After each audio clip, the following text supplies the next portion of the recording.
আরে চলো না, তোমার জন্য একটা সারপ্রাইজ রেখেছি। চোখটা ছাড়ো।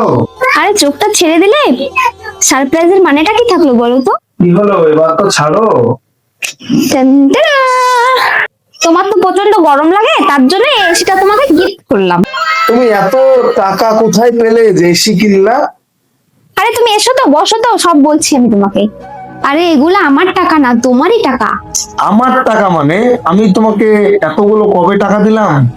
আরে তুমি আমাকে বাজার করতে যে টাকাটা দিতে না, ওখান থেকে আমি একটু একটু করে জমিয়ে এই এসিটা কিনলাম। বুঝতে পেরেছো? তুমি টাকা জমিয়েছো মানে?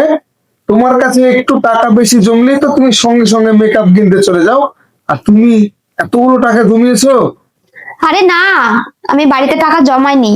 আমাদের মার্কেটে আলিঙ্গন ফাইন্যান্স কোম্পানি এসেছে, সেখানে ডেলি রেকারিং আরডি রেকারিং করানো হয়। তাই আমি অল্প অল্প করে টাকা জমিয়ে তোমার জন্য এই এসিটা কিনলাম। ও তাই নাকি? এটা তো খুব ভালো ব্যাপার। তাহলে আমিও আজ থেকে অল্প অল্প করে টাকা জমাবো ওখানে। আমরাও টাকা রাখছি, আপনারাও রাখুন। আপনাদের ফ্যামিলির ভবিষ্যতের জন্য।